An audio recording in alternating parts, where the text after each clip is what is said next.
This afternoon, as we sat down to prepare the show and to discuss the stories that we'll run tonight, some dramatic images started pouring in, like the ones you just saw. There was smoke and gunshots. The location was Beirut, the capital of Lebanon, the city that made news for a major blast at its port last year. A fire detonated more than 2,700 tons of ammonium nitrate. The devastation was massive. Now a case is on to fix accountability for that. And that case has lit another fire.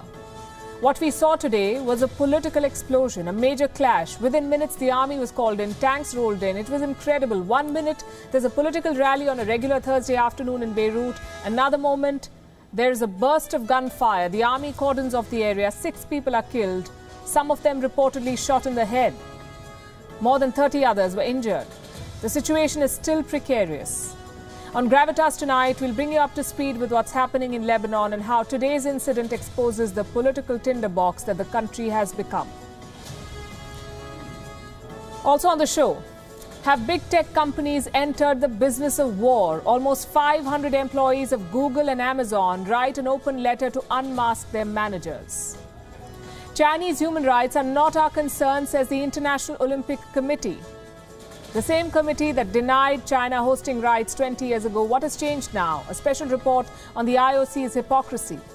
In Norway, a Stone Age attack stuns citizens. A terrorist strikes with a bow and arrows. We'll tell you what happened next.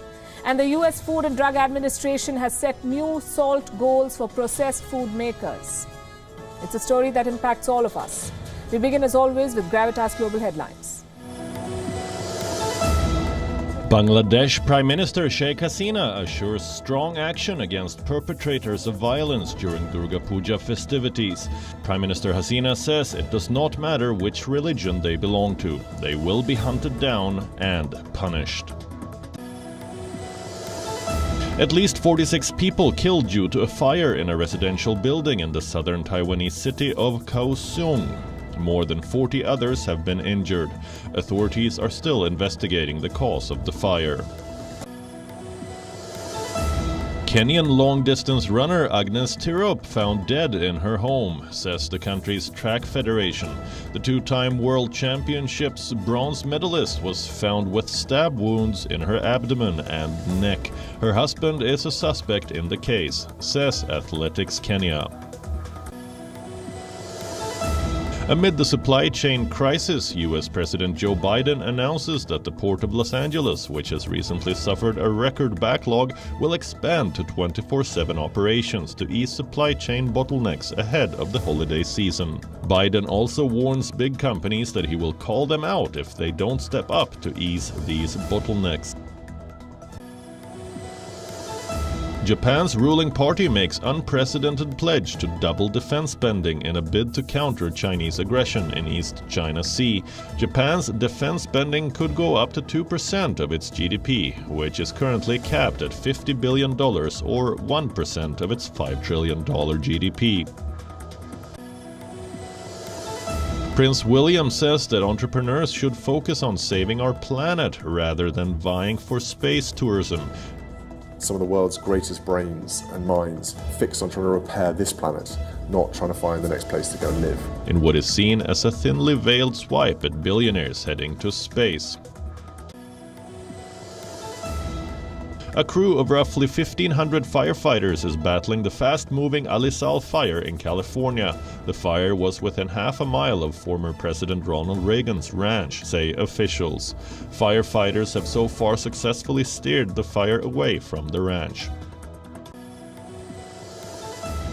The popular tourist destination of Bali in Indonesia has reopened to foreign tourists, 18 months after borders were shut down during the pandemic. However, there is no schedule for international flights as of now. US Open champion Daniil Medvedev has been knocked out in the fourth round of the Indian Wells Open. The top-seeded Russian was leading Grigor Dimitrov 6-4, 4-1, but the Bulgarian then produced a comeback for the ages, winning 8 games in a row to completely change the complexion of the match. He eventually won 4-6, 6-4, 6-3 to enter his first Masters 1000 quarter-final of the year. NBA All-Star Kyrie Irving has refused to bow to pressure and get vaccinated against COVID-19, despite being sidelined by his team, Brooklyn Nets. Irving is unavailable to play any home games as New York City's vaccine mandate requires all athletes to be inoculated in order to enter sporting arenas. Irving is set to lose around $15 million, but says his decision is not about the money. We start with what happened in Lebanon today. It was 4 hours of fear in Beirut. Familiar fear, I should say. Hundreds of protesters marching on the streets, gunshots ringing in the air and bullets whizzing past civilians. Local authorities are reporting 6 dead and 30 injured. Let me show you how the day unfolded. It all started here outside the Palace of Justice in Beirut. A mob of Hezbollah supporters gathered here, hundreds of them, as you can see. What did they want? The removal of Judge Tariq Bitar. They call him the judge with a grudge. Why does the Hezbollah want him out? Because Judge Bitar is investigating the Beirut port blast and he's taking no prisoners. Top Lebanese officials are on his radar. They are being probed for negligence. So you can see why the Hezbollah is nervous. This Lebanese judge was on to them. So their supporters took to the streets protesting, demanding the removal of this judge. Soon things went from chaotic to tragic. From nearby rooftops, snipers started firing at the protesters. Imagine a sea of people on the streets and snipers picking them off from the buildings like shooting fish in a barrel. The protesters began to scatter. Residents hid in corridors to escape stray bullets. Windows and doors were shattered. I have to warn you, these images are not easy to watch.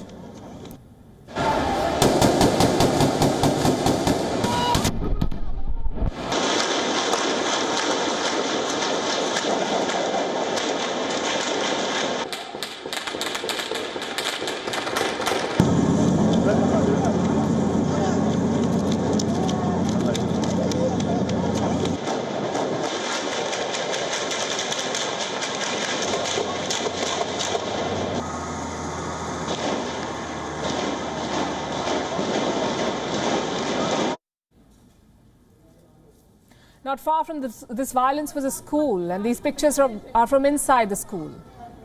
Frightened kids hiding below desks. Some of them were herded out into the corridor for cover. These children are clueless about what's happening, about the political battles, about Lebanon's difficult past. Yet they are victims of the same violence.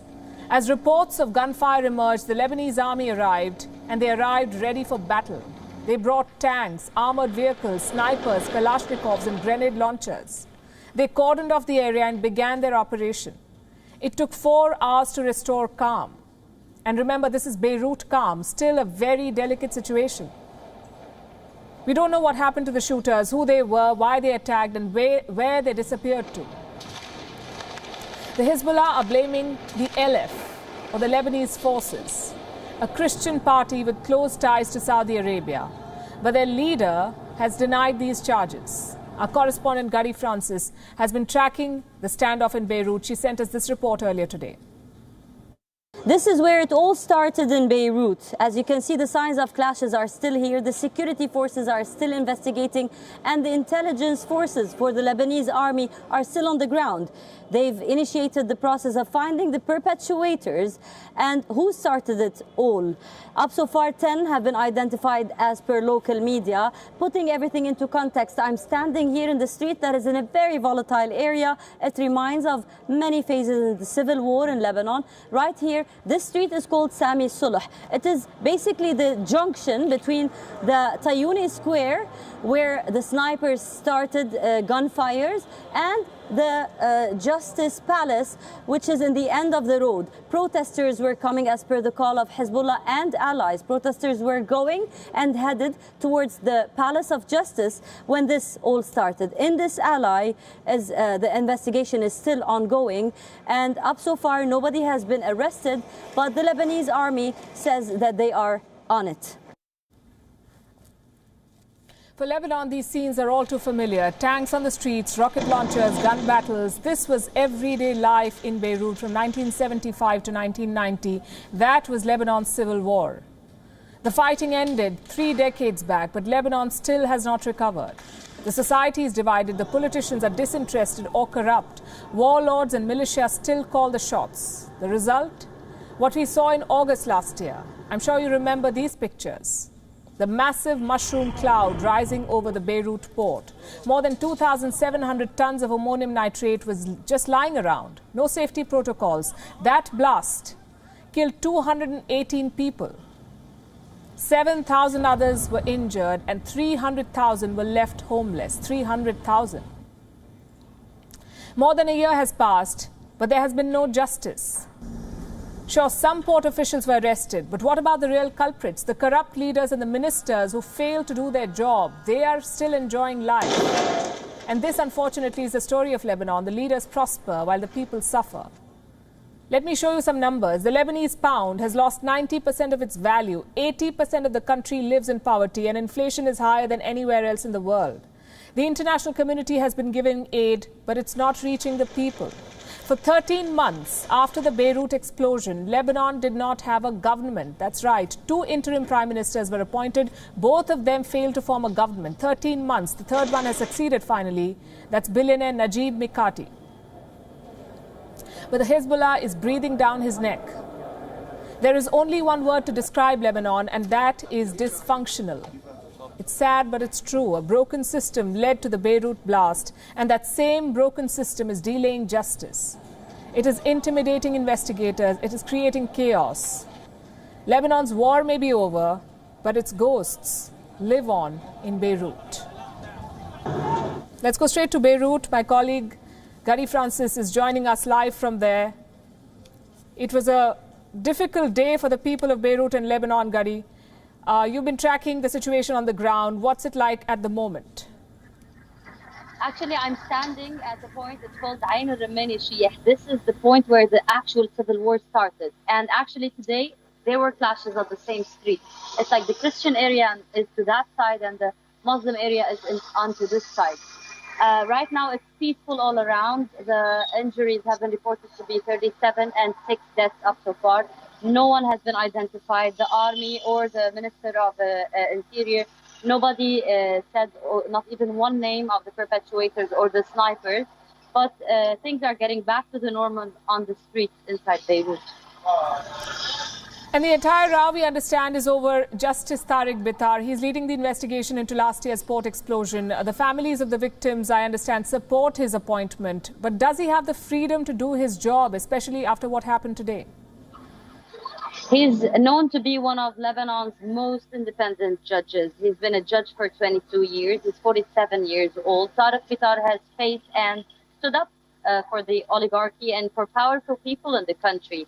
But as for doing his job, actually those who wanted to protest him today are saying that he should have started the investigation elsewhere, investigating how the ammonium nitrate even got to Lebanon.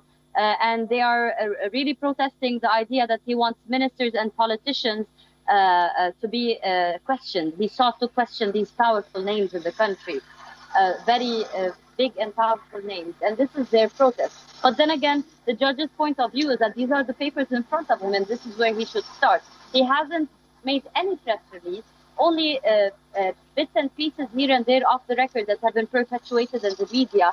And this has left it even harder for the people to really take a stand.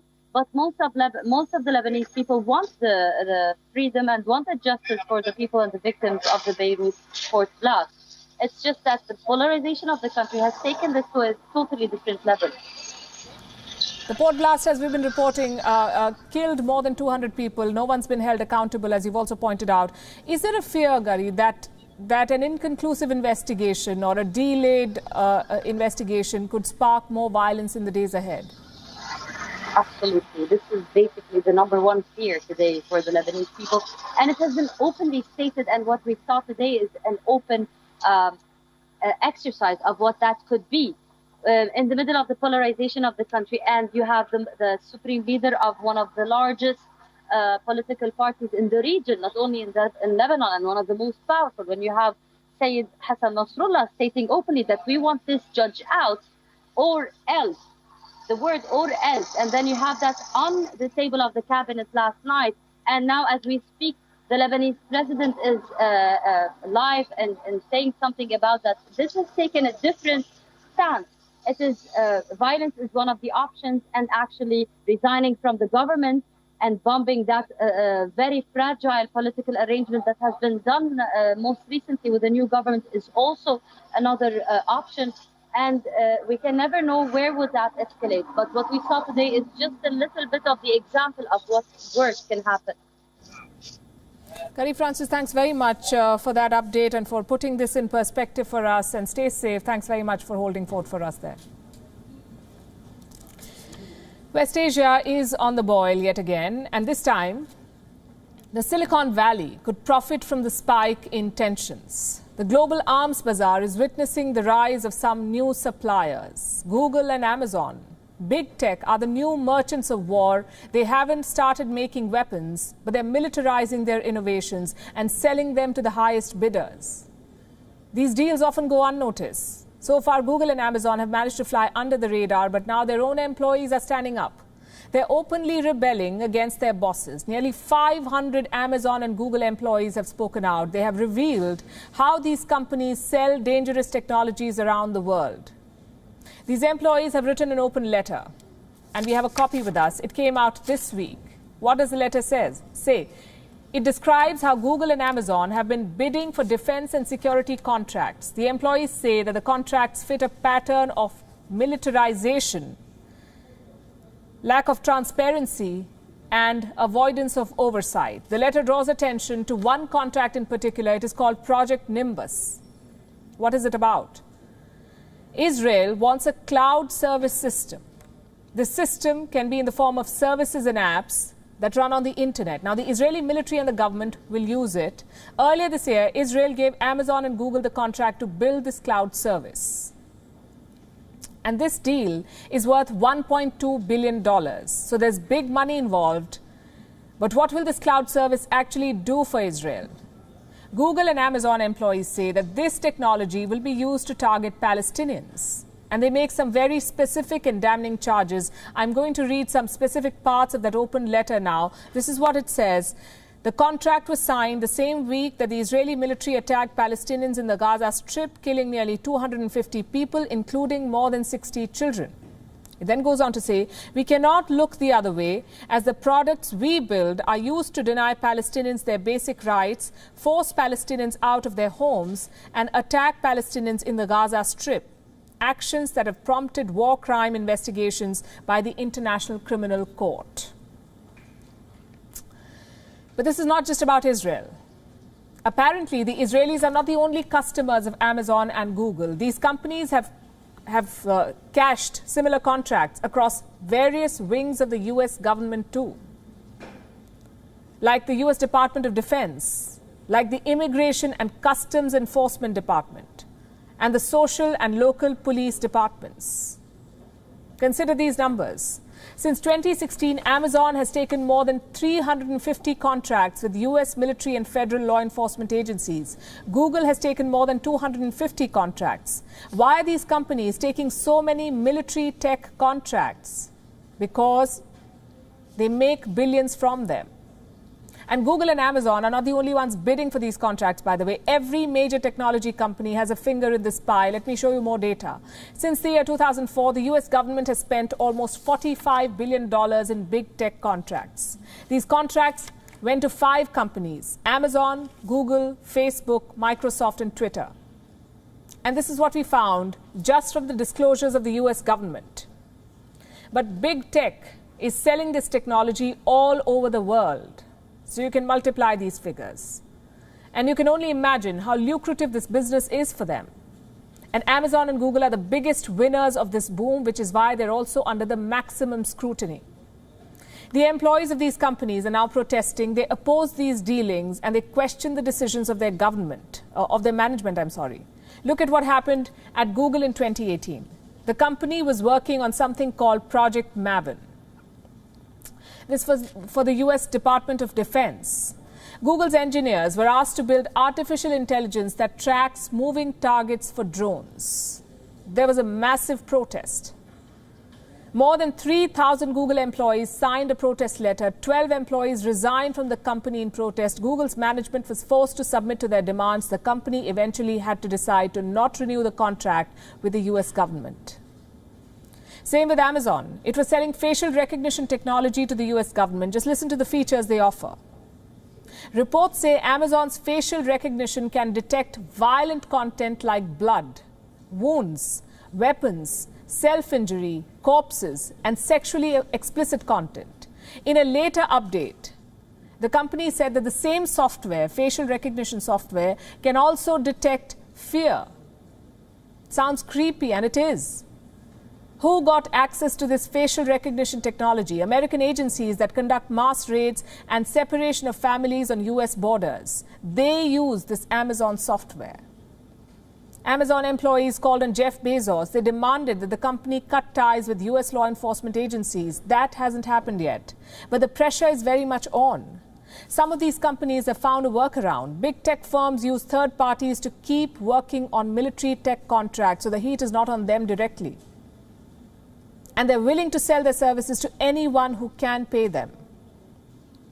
So this open letter by 500 odd employees should shake things up a bit. It's an act of rebellion. By going public, these employees have lifted the mask off their managers. Big tech is selling tools of war and profiting from the violence.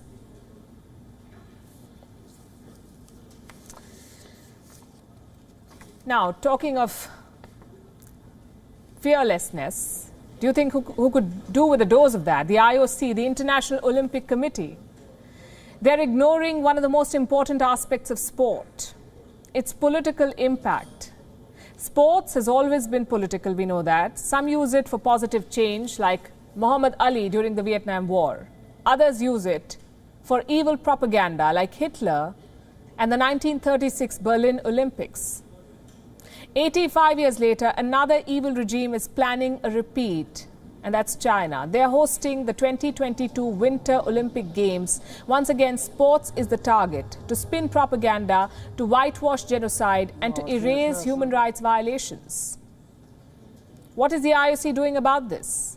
The International Olympic Committee, they run the games, they protect the Olympic legacy, and they're fine with an oppressive state hosting their prized event. Listen to what the IOC's vice president had to say. The IOC does place a very high emphasis on human rights. You know that it's a very important part of the fundamental principles of Olympism, the fundamental principles that are set out in the Olympic Charter. But the IOC's remit is to ensure that there is no human rights abuses in respect of the conduct of the Games within the National Olympic Committees or within the Olympic movement.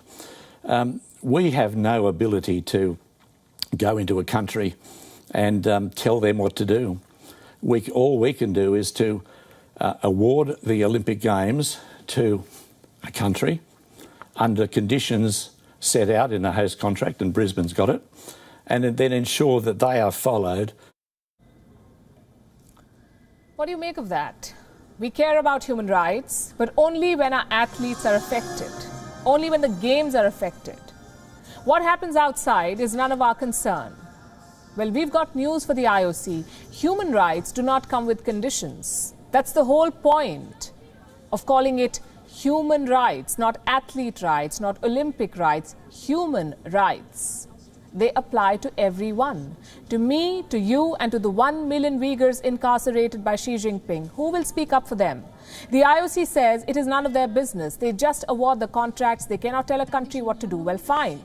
Then why let such countries host the games at all? The Uyghur genocide did not begin yesterday. It goes back to 2014, possibly earlier. Xi Jinping rounded up Uyghurs, put them in detention camps, and did unspeakable horrors to them. There are reports of torture, human experiments, forced sterilization, state-sanctioned rape. Is this the Olympic brand? Is this what sport stands for? The fact is, the IOC could have prevented this. They decide who hosts the Olympics. They could have rejected China, but they chose not to. And by doing so, they violated the spirit of their own mission. That's right, the IOC has 18 stated objectives, 18. Let me show you some relevant ones. Mission number 4, this is what it says: to cooperate with the competent public or private organizations and authorities in the endeavor to place sport at the service of humanity and thereby promote peace. Service of humanity and peace. That's not part of the Chinese dictionary. Mission number 11, to oppose any political or commercial abuse of sport and athletes. Too late for that. China is using the Winter Games as a propaganda tool. Politics is the main attraction. Sports is the warm-up act. Mission number 15, this is what it says: to promote a positive legacy from the Olympic Games to the host cities, regions and countries. Well, that's exactly what China wants, to use the Olympic brand to wash away its sins. And the IOC is happily playing along. The question is why? Is the IOC afraid of being called political? Not from the looks of it. The Olympic Committee has championed some great causes like refugee rights, like gender equality, sustainable developments. These are also political issues. So what's stopping the IOC now? Let me give you a short history of China as an Olympic host. Their first attempt was for the 2000 Summer Olympics. They lost to Sydney. And one reason for that was human rights. The IOC wanted to protect its legacy. The second attempt was for the 2008 Summer Games. And China won the bid. And here's what an IOC official, a senior official, wrote about that decision.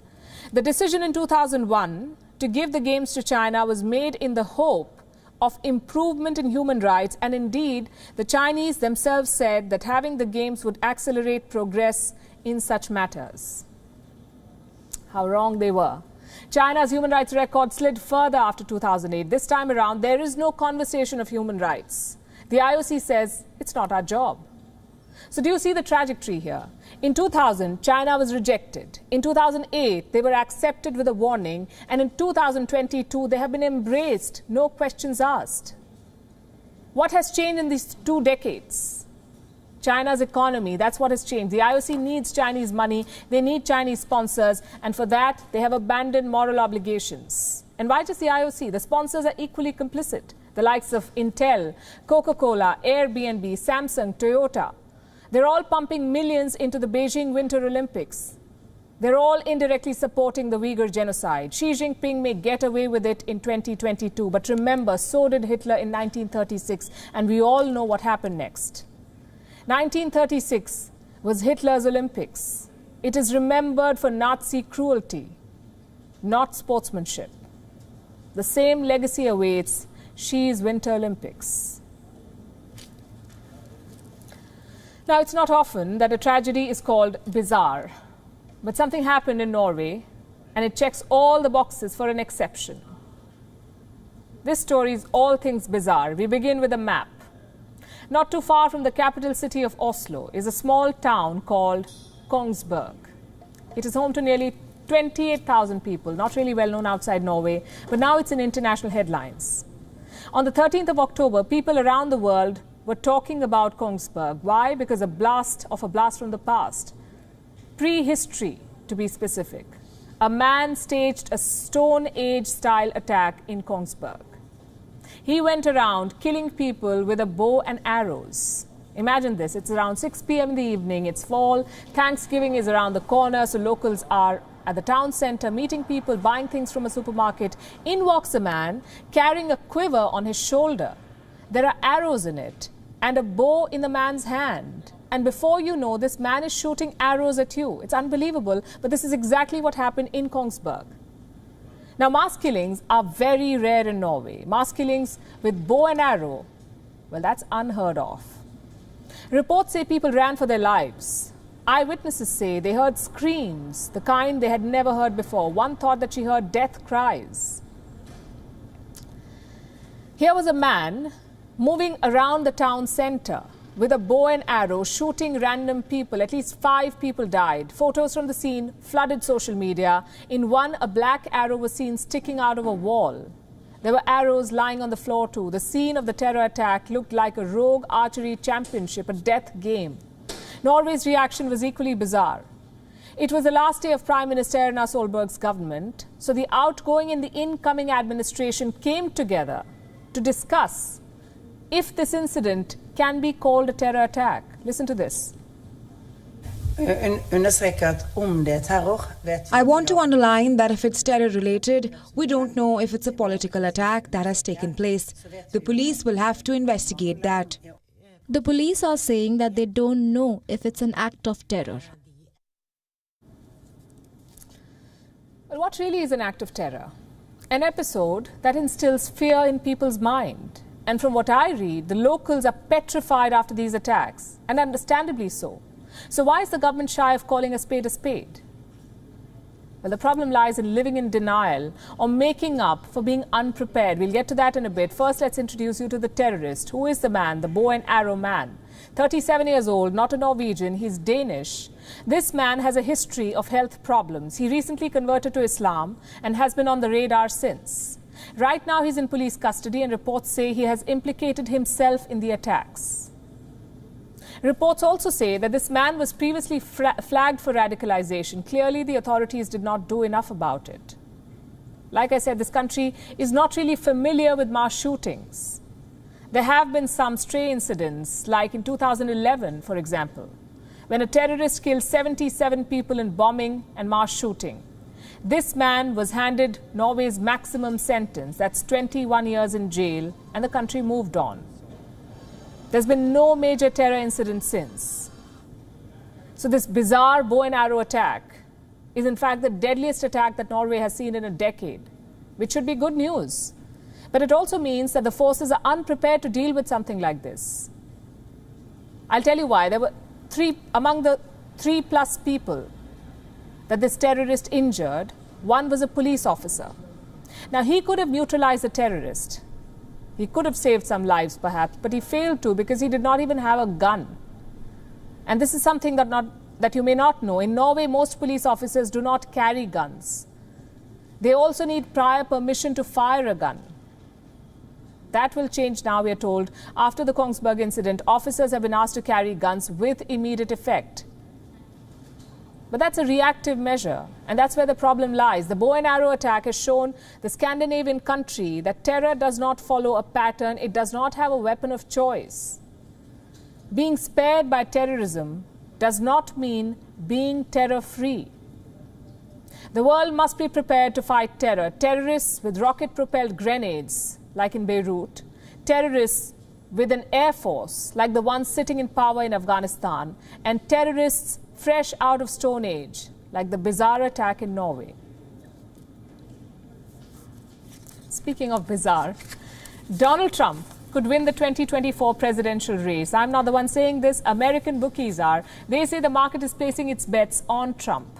So if an election were to be held today, Donald Trump might just defeat Joe Biden. What's behind this prediction? How are the odds stacked against Biden already, within months of his being in office? And how worried should the Democrats be? Our next report explores. Ever since he left the White House, Donald Trump has been hinting at a 2024 presidential run, throwing up the idea everywhere he goes. Who knows? I may even decide to beat them for a third time, okay? Beat them for a third time.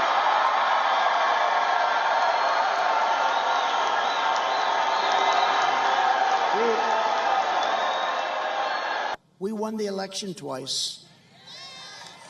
And it's possible we'll have to win it a third time. It's possible. Have you made up your mind? Yes.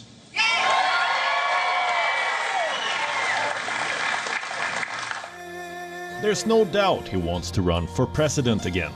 What are the chances of him winning? If an election were to be held today, Trump might even beat Biden. At least that's what the bookies say. Bookmakers or betting sites that will tell you who the market is placing its bets on. 2 of such betting sites have named Trump as the most likely candidate to win in 2024. This includes the Smarkets, which predicted a Biden victory in 2020. In its latest market prediction, it has placed Trump as the favorite to win in the next election, outpacing Joe Biden. According to their data, Trump now has a 20.41% chance of returning to the White House. He's edging ahead of President Joe Biden, who has dropped to 18.87%. This is a staggering rise, especially when you look at their data from August 2021, when Trump had an 11.63% chance of winning, compared to Biden, who was leading at 24.39%. What has changed in these 3 months? A lot. The Wuhan virus re-emerged in America. The botched-up Afghan pullout dented Biden's image. The migrant crisis made him lose public support. Unhappy allies added to the scrutiny. All these factors have had a severe impact on Biden's ratings and 2024 prospects. And Biden's loss has been Trump's gain. If you don't want to believe the bookies, then just look at the approval ratings. In September, a survey carried out by Harvard Capps Harris poll showed that 48% of the respondents approved of Trump, while Biden found support from just 46% of people. Trump also scored more on the question, which asked people who the better president was. 51% backed Trump, just 40% backed Biden. These numbers are significant. A one-term defeated president beating the incumbent as the favorite within months. It is not an ordinary development, but Donald Trump is no ordinary politician either.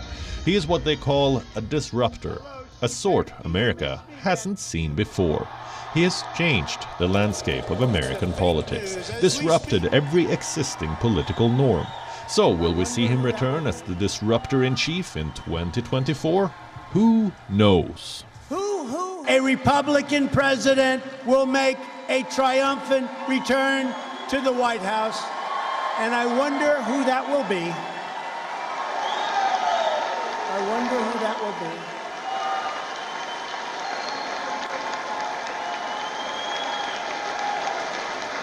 Who will that be? I wonder. Bureau Report, WION, World is One.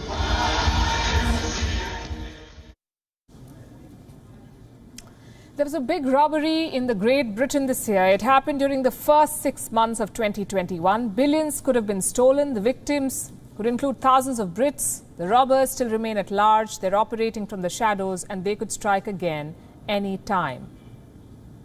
Who stole so much money and how are they getting away with it?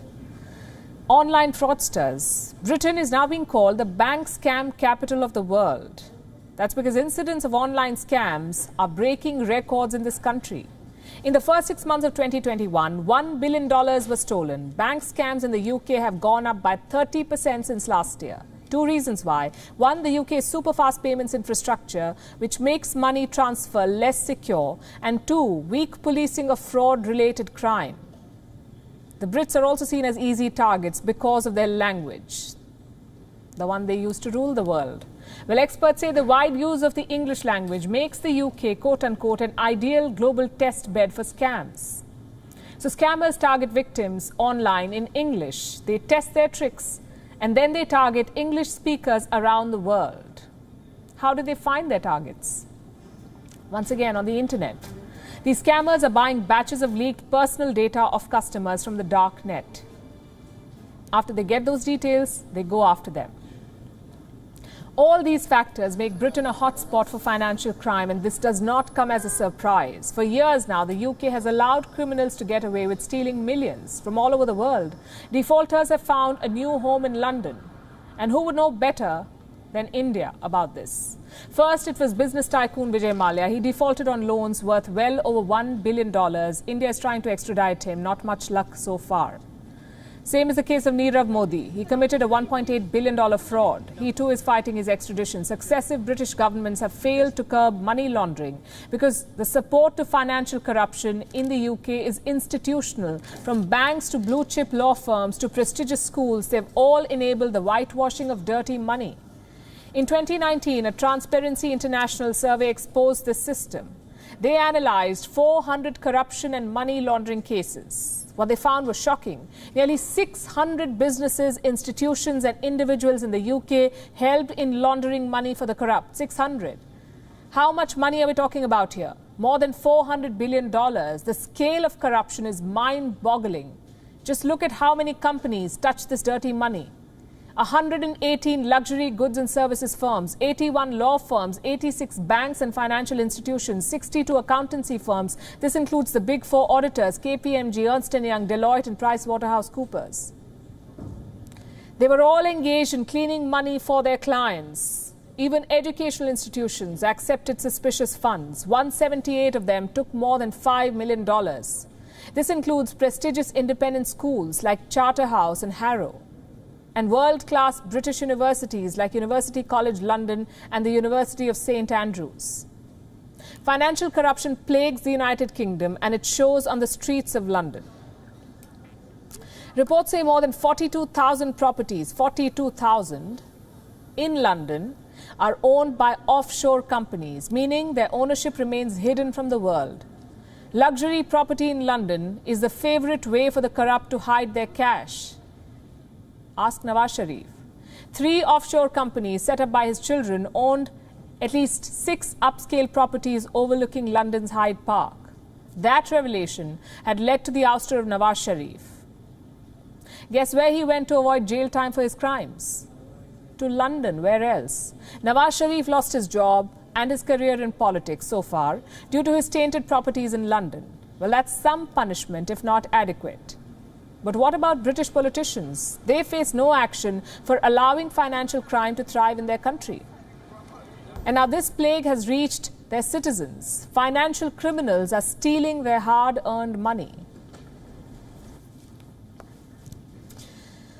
I want to end tonight's show with a story on food and some food for thought for food regulators around the world, especially those in India. We are going to start with the United States, where authorities have waged a war on salt. Why salt? Because sodium adds to water retention. It draws water into the bloodstream, so the volume of your blood increases, and with it, increases your blood pressure. Next thing, you're at risk of hypertension, heart problems, kidney problems, brain problems, even blindness. In short, too much of salt can be deadly. So the FDA, or the US Food and Drug Administration, is pushing to cut salt in food. It has asked food manufacturers and restaurants to cut salt by 12% over the next 2.5 years. Now, this guideline is voluntary. Some would even call it aspirational, given just how dependent America is on processed food. So instead of getting into the details of this much-hyped move, let's focus on why the whole world should come up with similar guidelines and, if possible, go the extra mile and make them enforceable, mandatory. You see, processed food accounts for 70% of the sodium in our bodies. When we cook at home, our tongue tells us that a dish has too much salt, so we adjust it. But when it comes in processed food, our tongue cannot tell, because there are items like cereals and pastry that contain high quantity of sodium but don't even taste salty. How do we filter them from our diet? Well, in case you're thinking, we could start by reading nutrient charts printed on the packets. You may want to reconsider that, and I'll tell you why. The nutrient claims are often misleading. A product can claim to be unsalted and still contain sodium. A product can claim to be sodium-free and still contain up to 5 milligrams of sodium per serving. A very low sodium product is allowed to have up to 35 milligrams of sodium per serving. So nutrient claims do not really work. Laws may, salt caps might. How much salt do you think a person should consume? The World Health Organization says less than 1 teaspoon or 5 grams a day. Less than 5 grams a day. How much salt does an average American consume? 3.4 grams a day, which is within WHO limits. What about Indians? 10 grams a day. This is according to the George Institute of Global Health, and it means that Indians consume double the recommended amount of salt every day. And this is hardly surprising. We love our savory snacks, our namkeens. In the interest of healthy, we have started picking healthy namkeens, healthy snacks, without realizing that there is nothing called healthy packed snacks. The Center for Science and Environment conducted its study in 2019. It found that a chips packet that claims to be baked, not fried, and is endorsed by the captain of the Indian cricket team, Virat Kohli, contains the maximum amount of salt in this category. 1 gram of salt in 30 grams of chips. All chips brands had a minimum of 2.4 times the recommended amount of salt. 2.4 times. Namkeens or hot mixes had 2.7 times the recommended amount of salt. Instant noodles, 5.8 times. It's no wonder our salt consumption is shooting through the roof. Almost 1.65 million people die every year around the world because of eating too much salt. Like I said, what the world needs is mandatory limit on salt intake. Some countries already have laws in place like Belgium, Bulgaria, Croatia, Greece, Hungary, the Netherlands, Portugal. But more need to follow suit. Limit the amount of salt restaurants and food companies put in our food. For India, it's a two-front war. The problem is both sweet and salty. We have salt as a proven enemy, but sugar, we know, is a bigger fish to fry for us. From the morning tea to the post-dinner dessert, an average Indian's day starts and ends with sugar. Indians put sugar on a pedestal. Sugar-laden food items are served to guests, exchanged during festivals, fed to students before their exams, and after good results. Sugar is also almost auspicious. And here's what too much sugar does. It leads to weight gain, puts you at the risk of obesity-related problems. There is also a link between sugar and type 2 diabetes. For the record, I'm not saying that sugar causes diabetes. A high-calorie diet does, and most high-calorie diets have high quantities of sugar. High sugar diets also put you at the risk of heart disease. Here's a study that found that people who added a lot of sugar in their diet are more likely to die from heart disease. Another study shows that sugary drinks increase the risk of heart disease. Now, while we can control the intake in our tea, coffee and homemade drinks, how do we control the sugar in packed drinks? The WHO says a person should not consume more than 5 spoons of sugar a day. That's 25 grams of sugar. How much sugar does an average Indian consume? Nearly 10 spoons. Again, double the recommended amount. A 330 ml can of cola sold in India contains 35 grams of sugar. A 250 ml of popular mango juice contains 32 grams of sugar. 200 milliliters of mixed juice has 16 grams of sugar. So much for healthy juice. According to a Lancet report, India is the second biggest market for sugary beverages. It is also, no wonder, the diabetes capital of the world. You see a link there. India has 77 million diabetics. This is as of 2019. How do you change this? By changing what we eat. Food regulators must change existing rules, make labels consumer-friendly, not business-friendly, but put caps on salt and sugar as the world tries to make healthier choices at home. It is up to the authorities to also do their bit and make packaged food healthier. With that, it's a wrap. We're leaving you with Gravitas images. Thanks for watching.